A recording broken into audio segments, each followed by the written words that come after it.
हम देखे थे कल पहला क्वेश्चन का आंसर, दूसरा क्वेश्चन का आंसर और तीसरा क्वेश्चन का आंसर। ठीक है, आज देख रहे हैं तीसरा क्वेश्चन का आंसर।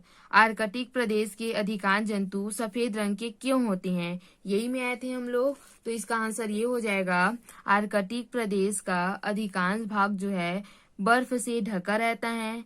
यहाँ के जंतुओं का सफेद रंग उन्हें वातावरण के प्रति अनुकूलित रखता है। अतः वातावरणीय प्रभाव के कारण यहाँ के अधिकांश जंतु सफेद रंग के होते हैं। सफेद रंग इन्हें शत्रुओं से बचने में मदद करता है।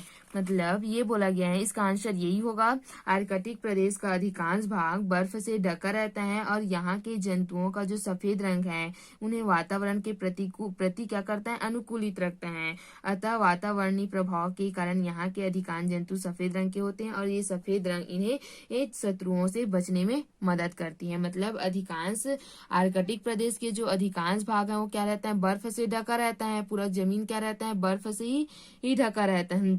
और यहाँ के जंतुओं के सफेद रंग जो होते हैं वो इसके वातावरण के प्रतिकूल क्या रहता है, अनुकूलित रहते हैं, जिससे वो क्या करते हैं, अपने अपने वातावरण में अनुकूल मतलब बिना कठिनाई से क्या कर सकते हैं, रह सकते हैं। ठीक है, और ये जो सफेद रंग है वो शत्रुओं से बचने के लिए क्या करता है, उसको काफी मदद करता है। ये हो गया।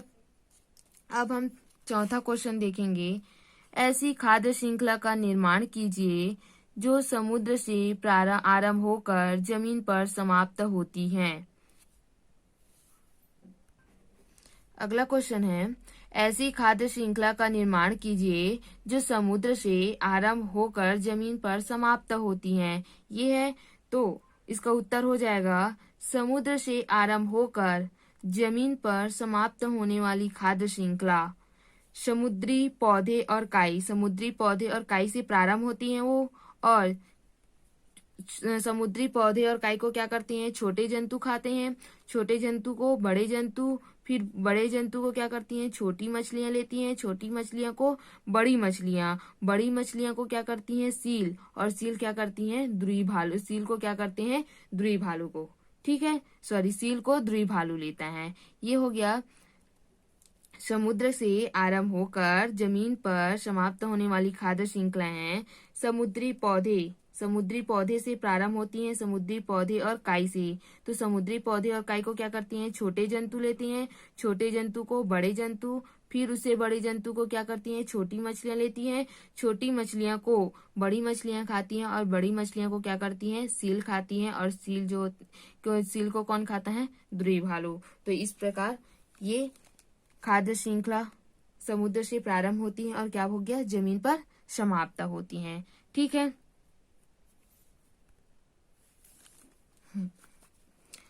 चौथा क्वेश्चन है, रेगिस्तान तथा समुद्र की एक एक खाद्य श्रृंखला बनाइए बोला गया है। रेगिस्तान और समुद्र की एक एक खाद्य श्रृंखला बनाइए बोले, तो पहला हम देखेंगे रेगिस्तान की खाद्य श्रृंखला।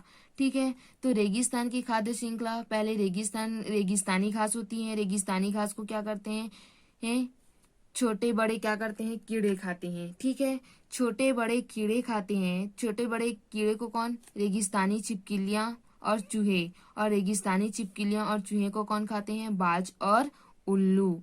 ठीक है, रेगिस्तानी तथा समुद्र की एक एक खाद्य श्रृंखला बनाइए बोला है, तो रेगिस्तानी की खाद्य श्रृंखला हो जाएगी रेगिस्तानी घास। रेगिस्तानी घास या कटीले पेड़ पौधे झाड़ियां को छोटे बड़े कीड़े लेते हैं। ठीक है, छोटे बड़े कीड़े को कौन करते हैं, रेगिस्तानी छिपकलियां और चूहे खाते हैं। रेगिस्तानी छिपकलियां और चूहे को उल्लू और बाज। ये हो गया।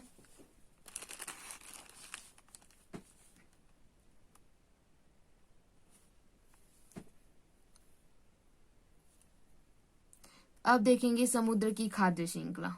अब देखेंगे समुद्र की खाद्य श्रृंखला। ठीक है, तो समुद्र की खाद्य श्रृंखला अभी मैं बताई थी, समुद्री जो काई होती हैं उसको क्या करती हैं, छोटी जंतु लेती हैं। छोटे जंतु को बड़ी जंतु, बड़े जंतु को छोटी मछलियां को बड़ी मछलियां, और बड़ी मछलियां को क्या करती हैं, सील लेती हैं। और सील को क्या करती हैं, द्रुई भालू। ठीक है, तो समुद्र की खाद्य श्रृंखला क्या हो जाती है, छोटी काई आ जाएगा यहाँ पास, छोटी मतलब काई आ जाएगा और छोटी जंतु आ जाएगी, उसके बाद बड़ी जंतु, उसके बाद छोटी मछलियाँ, फिर बड़ी मछलियाँ, सील और ध्रुवी भालू आ जाएगा। ठीक है, ये हो गया।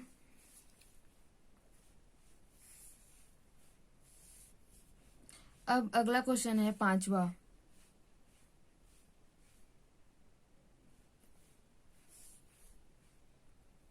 अब हम देखेंगे 6वां क्वेश्चन। 6वां क्वेश्चन है, जीवधारी जिस प्रकार के पर्यावरण में रहते हैं उसमें रहने के लिए आवश्यक परिवर्तन उनके शरीर में हो जाते हैं। अपने शब्दों में लिखे कि यदि पूरी पृथ्वी पर एक समान पर्यावरण होता तो जीवधारियों पर क्या प्रभाव पड़ता। जीवधारी जिस प्रकार के पर्यावरण में रहते हैं उसमें रहने के लिए आवश्यक परिवर्तन उनके शरीर में हो जाते हैं। अपने शब्दों में लिखे कि यदि पूरी पृथ्वी पर एक समान पर्यावरण होता तो जीवधारी पर इसका क्या प्रभाव पड़ता। ये हो गया। तो इसका आंसर हो जाएगा, देखो इसका उत्तर, यदि पूरी पृथ्वी पर एक समान पर्यावरण होता, यदि पूरी पृथ्वी पर एक समान पर्यावरण होता तो जीवधारियों का रहन सहन, व्यवहार, उनकी प्राकृतिक जो संरचना है, खान पान सभी एक ही प्रकार का होता। यदि पूरी पृथ्वी पर एक समान पर्यावरण होता, जो जीवधारियों का रहन सहन, व्यवहार, उनकी प्राकृतिक संरचना, खान पान सभी एक ही प्रकार का होता और सभी जीवधारी एक समान दिखाई पड़ते, जिससे जीवधारियों के बीच आपसी संघर्ष बढ़ जाता एवं प्राकृतिक संतुलन बिगड़ जाता। ठीक है, इसका उत्तर यही है। ठीक है, अगर पृथ्वी पर अगर सभी जो जीवधारी पर्यावरण जो है वो एक पृथ्वी पर जो सभी पर्यावरण है वो सब एक समान होता तो जीवधारियों का जो रहन सहन है वो क्या कर होता, चेंज हो जाता। उनका व्यवहार और प्राकृतिक संरचना, खान पान सभी प्रकार के क्या होते हैं, परिवर्तन हो जाते, मतलब एक ही समान हो जाते। ठीक है, और सभी जीवधारी क्या होते, एक समान दिखाई देते और जीवधारियों के जो बीच जो आपस में संबंध है, आपस में जो संबंध संघर्ष है वो क्या हो जाता, बढ़ जाता और प्राकृतिक संतुलन क्या हो जाता, उसका बिगड़ जाता। तो ये 6वां का आंसर यही हो जाएगा, यदि पृथ्वी पर एक समान पर्यावरण होता तो जीवधारियों का रहन सहन, व्यवहार, उनकी प्राकृतिक संरचना, खान पान सभी एक ही प्रकार का होता, सभी जीवधारी एक समान दिखाई पड़ते, जिससे जीवधारियों के बीच आपसी संघर्ष बढ़ जाता एवं प्राकृतिक संतुलन बिगड़ जाता। ठीक है, ये हो गया आप लोगों का 6वां क्वेश्चन का आंसर। ठीक है, अब हम देखेंगे 7वां क्वेश्चन। अपने शब्दों में लिखिए कि गुफाओं में रहने वाले चमगादड़ गुफाओं के बाहर पाए जाने वाले पौधों पर किस प्रकार निर्भर होते हैं। अपने शब्दों में लिखिए कि गुफाओं में रहने वाले चमगादड़ गुफाओं के बाहर पाए जाने वाले पौधों पर किस प्रकार निर्भर होते हैं, ये बोला गया है। तो इसका आंसर हम देखेंगे, इसका उत्तर हो जाएगा, चमगादड़ अपनी सुरक्षा के लिए गुफाओं में रहते हैं। चमगादड़ अपनी सुरक्षा के लिए गुफाओं में रहते हैं। हवा में उड़ने वाले छोटे छोटे फूल के रस और फल इनका भोजन होते हैं। हवा में उड़ने वाले छोटे छोटे फूलों के रस और फल इनका भोजन होते हैं। उन्हें भोजन एवं जल की प्राप्ति के लिए गुफाओं से बाहर निकलना पड़ता है तथा गुफाओं के बाहर पौधों तथा जल स्रोतों द्वारा भोजन एवं जल ग्रहण करते हैं। ठीक है, चमगादड़ अपनी सुरक्षा के लिए गुफाओं में रहते हैं। हवा में उड़ने वाले छोटे छोटे फूलों के रस और फल इनका भोजन होते हैं। उन्हें भोजन एवं जल की प्राप्ति के लिए गुफाओं से बाहर निकलना पड़ता है तथा गुफाओं के बाहर पौधों तथा जल स्रोतों द्वारा भोजन एवं जल ग्रहण करते हैं। ठीक है, तो चमगादड़ क्या करते हैं, अपनी सुरक्षा के लिए गुफाओं में रहते हैं, लेकिन उनको गुफा के अंदर ही पर्याप्त भोजन और जल नहीं मिल पाता, इसलिए वो हवा में बाहर गुफाओं से बाहर निकलकर हवा में उड़ने वाले छोटे छोटे कीड़े, फूलों के रस, फल, ये क्या होते हैं, इनके भोजन होते हैं और उन्हें भोजन एवं जल की प्राप्ति के लिए क्या करना पड़ता है, गुफाओं से बाहर निकलना पड़ता है। और गुफा से बाहर जो पौधे होते हैं वो जल स्रोतों और भोजन एवं जल ग्रहण करते हैं। गुफाओं से बाहर जो पौधे और जल स्रोत द्वारा वो क्या करते हैं, अपना भोजन और जल ग्रहण कर लेते हैं। इसलिए क्या करते हैं, चमगादड़ को अपनी गुफाओं से बाहर निकलना पड़ता है, जिससे वो अपने बाहर से क्या कर, गुफाओं से बाहर से अपना भोजन और जल ग्रहण पर्याप्त मात्रा में ले सके। ठीक है। और अगला क्वेश्चन है, ये हो गया आप लोग का 7वां का आंसर। ठीक है। अब 8वां है क्वेश्चन, यदि समुद्र के पानी से सारी काई गायब हो जाए तो उसका ध्रुवी भालू पर क्या प्रभाव पड़ेगा, बोल रहा है। ठीक है। यदि समुद्र के पानी से सारी काई गायब हो जाए तो उसका ध्रुवी भालू पर क्या प्रभाव पड़ेगा। ठीक है। तो इसका उत्तर होगा, उत्तर, ठीक है, यदि समुद्र के पानी से सारी काई गायब हो जाए तो खाद्य श्रृंखला टूट जाएगी। यदि समुद्र के पानी से सारी काई गायब हो जाए तो खाद्य श्रृंखला टूट जाएगी। छोटे जंतुओं का भोजन समाप्त हो जाएगा और भोजन समाप्त होने पर उनका जीवन भी समाप्त हो जाएगा। ठीक है। छोटे जंतुओं का भोजन समाप्त हो जाएगा और भोजन समाप्त होने पर उनका जीवन भी क्या हो जाएगा, समाप्त हो जाएगा। जिससे बड़ी मछलियों का भोजन समाप्त हो जाएगा। ठीक है। जिसे सील जैसे जीव का भोजन भी समाप्त हो जाएगा। परिणाम स्वरूप सील का अंत हो जाएगा और ध्रुवी भालू को भोजन न मिलने पर उनकी प्रजाति भी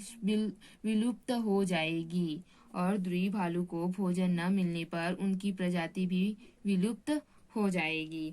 ठीक है। यदि समुद्र के पानी से सारी काई गायब हो जाए तो खाद्य श्रृंखला टूट जाएगी।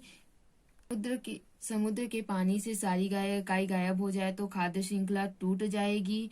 छोटे जंतुओं का भोजन समाप्त हो जाएगा और भोजन समाप्त होने पर उनका जीवन भी समाप्त हो जाएगा। जिससे बड़ी मछलियां जो है उनका भी भोजन क्या हो जाएगा, समाप्त हो जाएगा और सील जैसे जीव का भी क्या हो जाएगा, भोजन समाप्त हो जाएगा। ठीक है।